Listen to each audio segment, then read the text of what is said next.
Hi everyone, and welcome to the Changing Tides podcast with the Incubation Network. Did you know, fun fact, Southeast Asia is the world's largest source of marine plastic waste. Just 6 ASEAN nations produce more than 31 million tonnes of plastic waste in a year. You can't even get your head around that figure, 31 million tonnes. So on our show, we dig deeper into the problem of plastic waste, how it affects public and environmental health, and talk to people about what's currently being done to help strengthen circular economies and reduce the amount of plastic waste around us. Hi everyone, and welcome to our final episode in this season of the Changing Tides podcast. I'm Laura Benz, and I'm the Programs Director here at the Incubation Network. And today on this episode, we're going to be talking with someone from SCG, a leading Asian industrial conglomerate. They are big, they are powerful, and they're really one of Thailand's biggest companies. And they'll be telling us more about partnerships and startups that they have in the region. And I'm Titus Low, the Program Manager for Circularity at the Incubation Network. Every entrepreneur in the sustainability space dreams of seeing their startup grow to great heights and delivering the impact they had envisioned. But that's often hard to do without investment support. Today, we're going to learn more about what corporate investors look for in a startup and what that decision-making process looks like. And SCG will give us that insight. So as one of Thailand's largest conglomerates, they work on building materials, chemicals, packaging, cement, the list goes on. They really aim to create innovative products that meet sustainability standards and have huge goals towards net zero. They also invest heavily in research and development. They're a real key player in the market when looking at kind of new startups, technologies, solutions that are looking for financing. So today we have with us Dr. Vasimon Ronglek from SCG Chemicals to share her perspective on how they build and grow their partnerships with startups. Dr. Vasimon was a researcher at Thailand's National Science and Technology Agency before moving to SCG, where she wore various hats prior to her current role as Senior Alliances Manager for Climate Impact and Circularity. And we're excited to welcome her for this episode.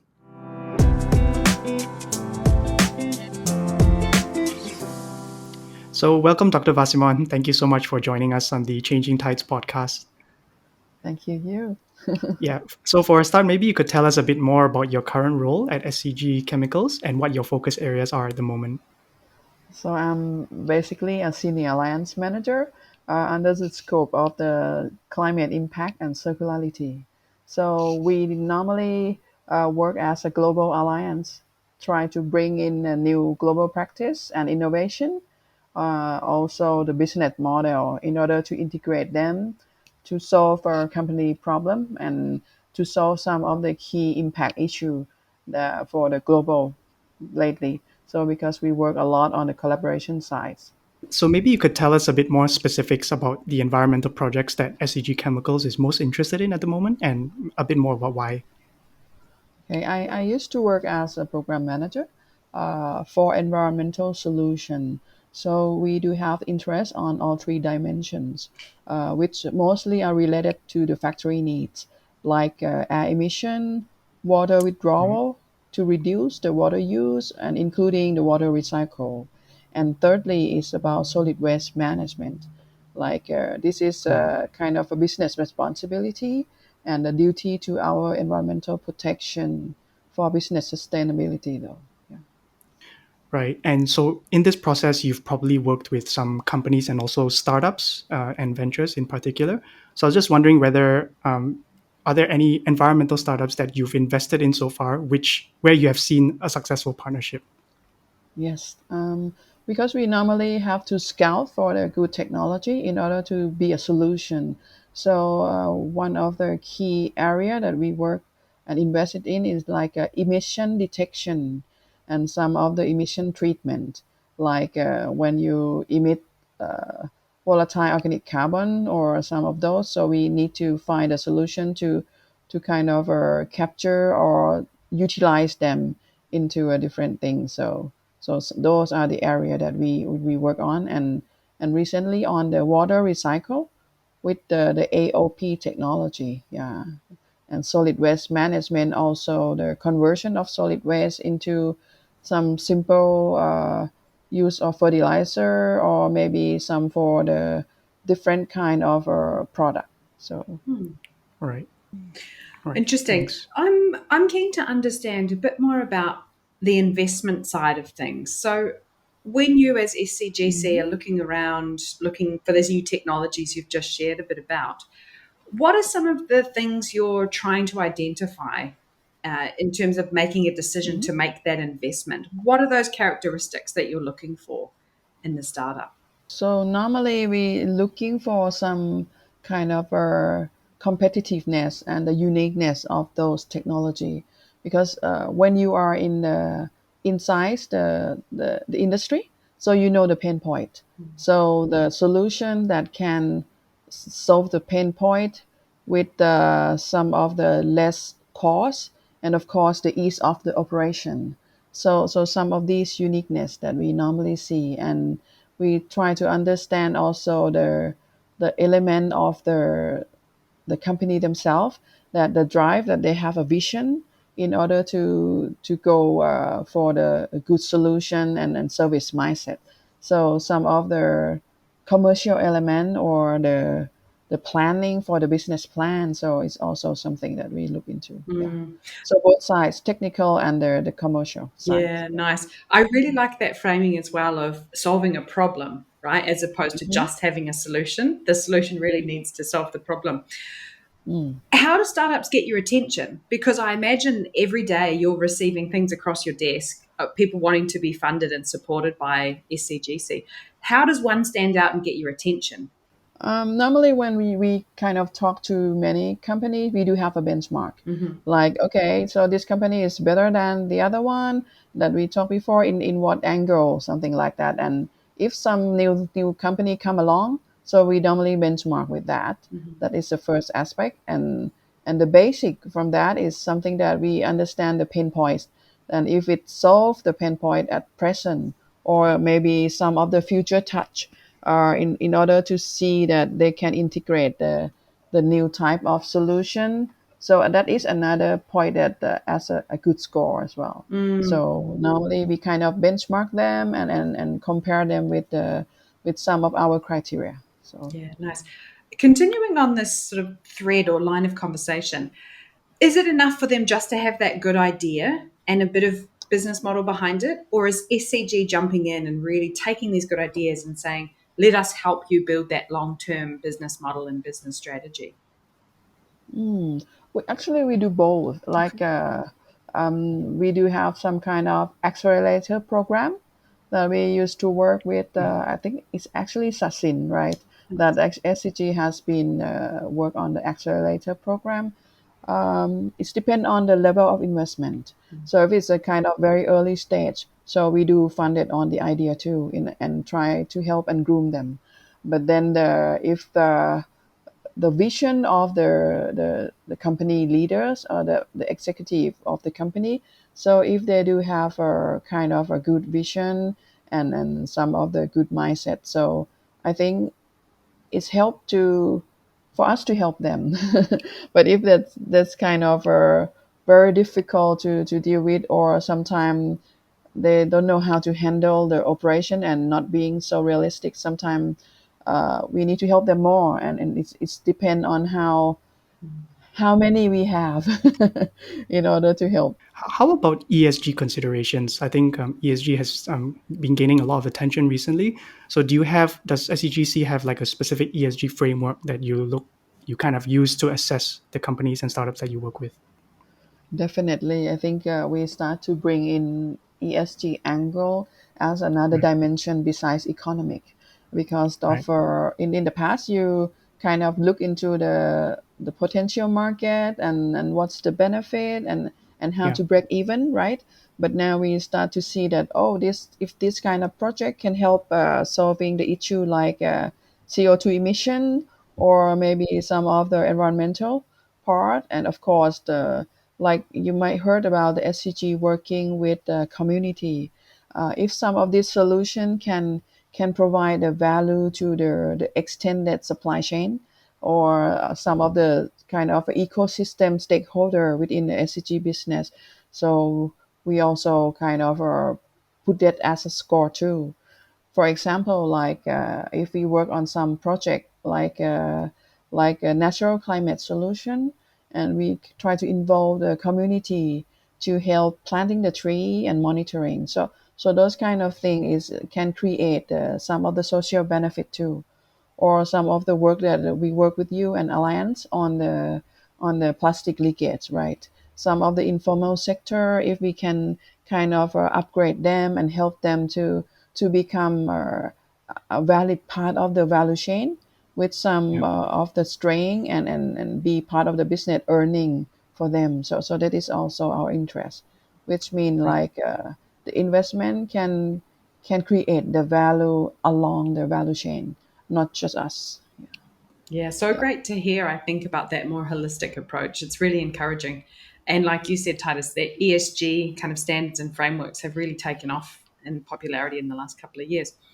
I'm going to bring us back to the kind of startup space again, because I think we might have some listeners out there who are entrepreneurs, who are startups, and they'd be really keen to learn from your experience, Dr. Vasmon. So could you share some common pitfalls or mistakes, things you've seen that have really turned you off investing or taking a relationship with a startup further? When they're doing their pitch, what are those pitfalls that you're hearing? Sometimes they only come from some key element that they have the strength, like they from the technology side, and they have a study a very lab scale result, and they of course there's some potential, but I wish to see more of a that they are especially the executive teams, they should try to see more in terms of the operation side, because to become a real business you need to look in a different angle, like the operation side, if it's scalable, if it's kind of it's just marketable in that sense. So because sometimes technology side is just only one size, or some company come from the good idea in terms of the market size, but they don't know how to have the whole operational change in place, and still missing about hearing about the new partnership that they might need. So sometimes they overlook on that. And that is some of the turn off. Like I wish they could see more angle, or at least 3 or 4 dimension of the business related in terms of the startup, right? So some of that, and some of the ego, I think.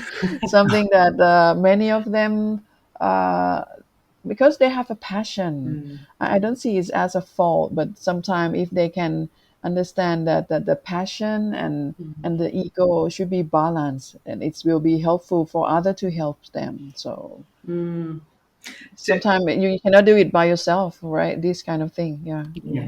That mindset piece, isn't it? Comes back to the Yeah. mindset of those founders.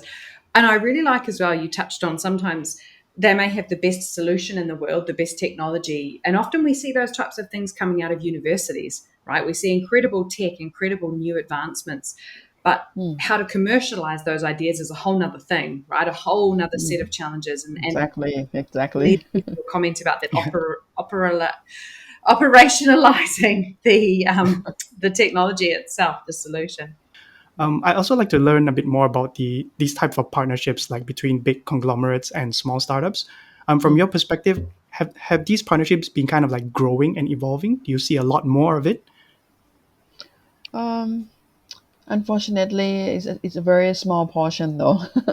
So like we know the statistic of the startup, right? But we hope it could be more. Like it's because this relationship is kind of a partnership with the.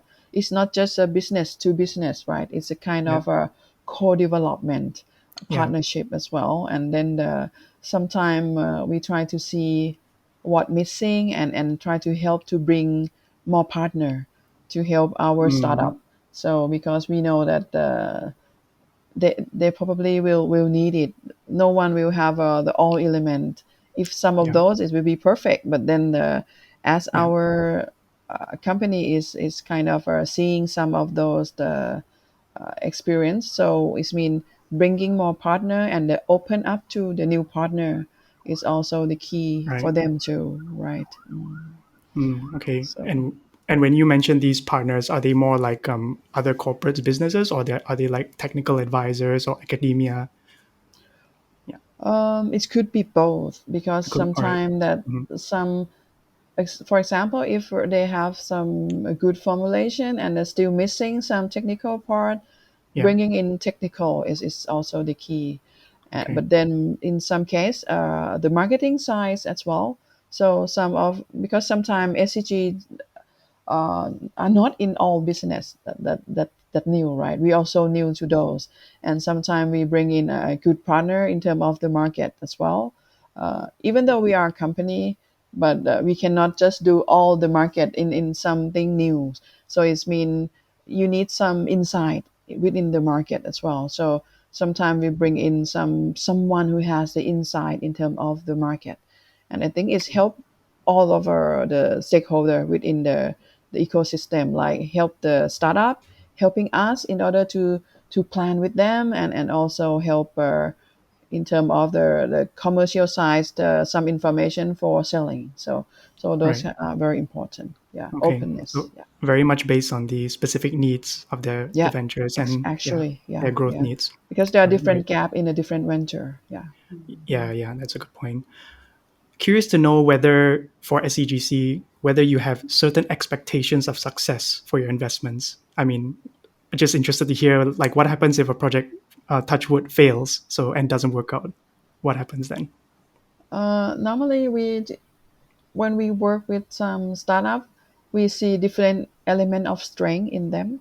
So we try to utilize those if some fail. So we try to kind of utilize some other element or suggest them what would be the best fit for their strength. So Right. in order to support them first, that is the first stage.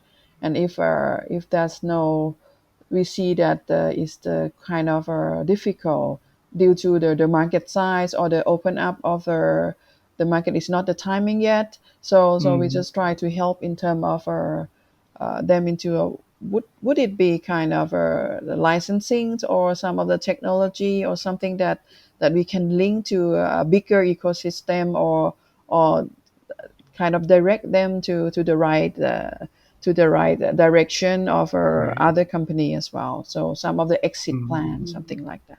So Okay. Yeah, that's good to hear. Yeah, nice. I'm really keen to get a bit tangible for a second. Are you able to share, Dr. Wasserman, any projects that you're working on right now? What's next for your work at SCGC and some of your partners?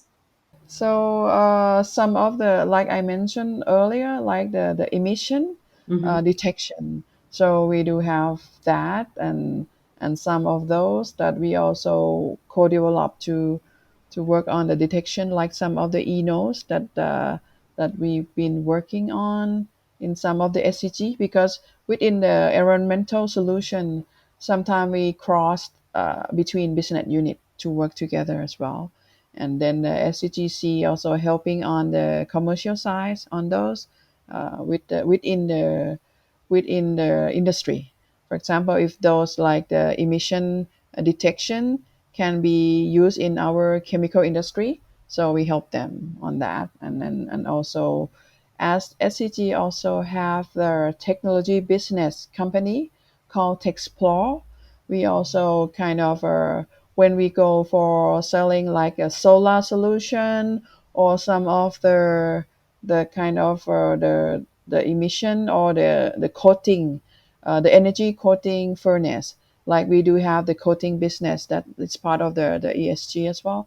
And when we go into the company, so we kind of suggest and bring in a new solution that those startup have, kind of bundle solution for our customer as well.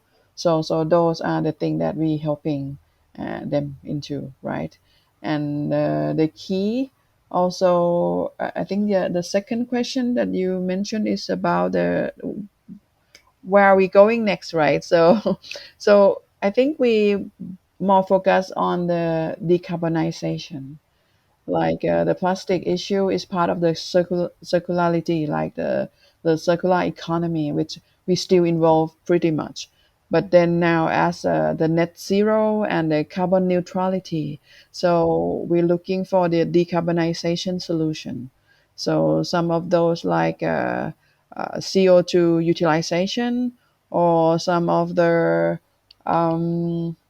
plastic issue still related like upcycling. So some of those. So those are the thing that we still working on, and it's a very big scope on the decarbonization because bringing new like renewable energy, like the solar can be some of the solution, but it might not cover all because if you want to be the net zero or carbon neutral, so you need to still release something. So it means you need more solution to offset. Like we are working on the natural climate solution more as well. We work with the R&D, we work with the sustainable development team and the commercial team to support on different kind of partnership. Because as we go out and see different kind of solution, and when we coming back in internally, we try to connect the solution that we see to the right function too. Yeah. Amazing. Thank you so much for your time and for giving us that insight into what you're doing and what you're working on. It's been really, really valuable. We've loved talking to you today. Thank you to you too for allow us to have opportunity to share. Nice. So it's great time working with you guys. Yeah. Thanks again, so much, Dr. Doctor. Vasimon. Appreciate Thank you. it. Okay. Bye. Thank you.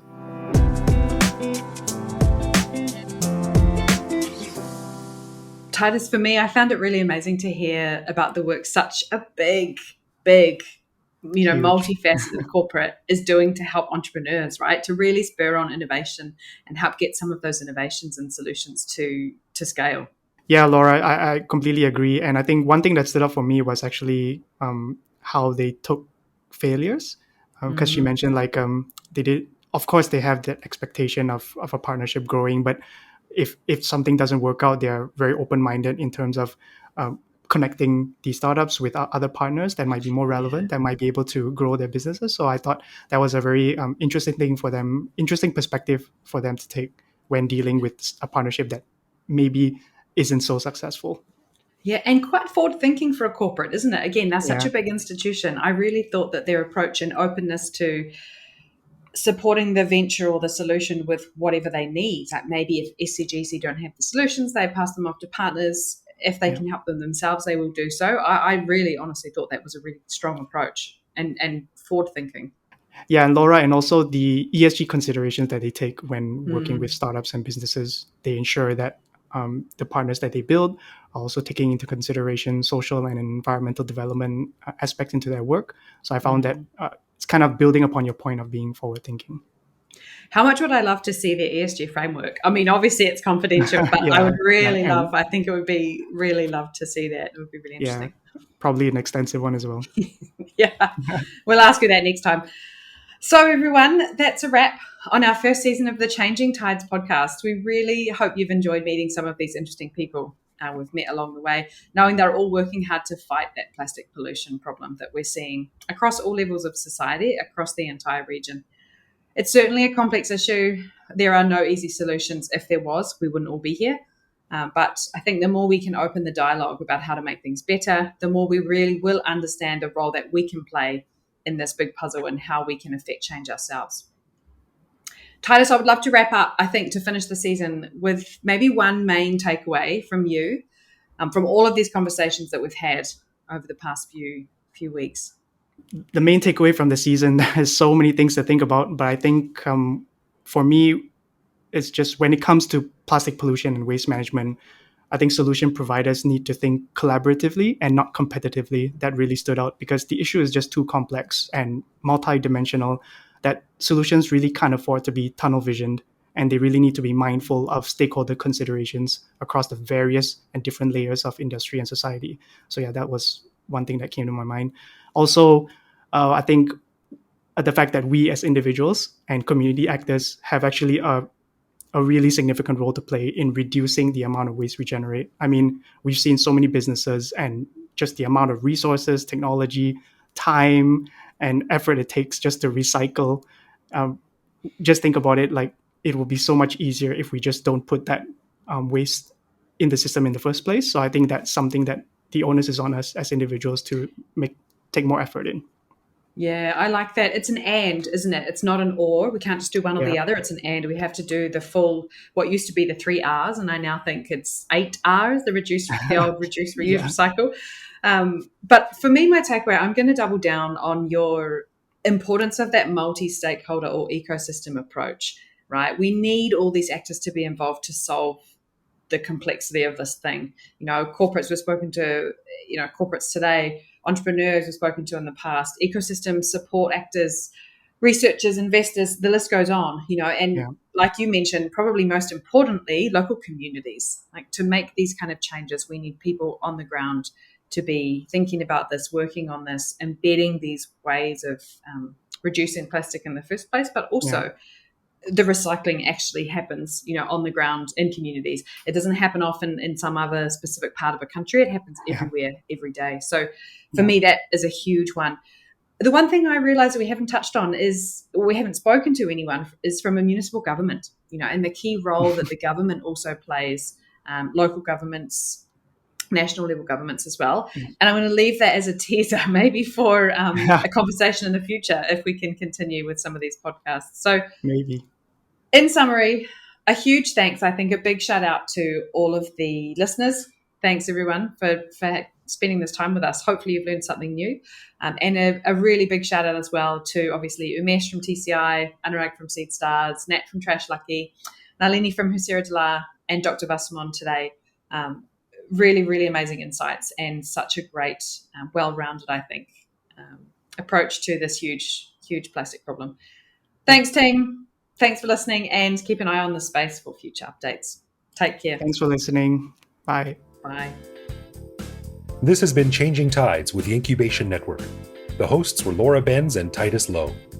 Follow the Incubation Network on LinkedIn, Facebook, and Twitter. For more episodes, visit the Incubation Network website or download them on your favorite podcast service. Copyright The Incubation Network and Second Muse.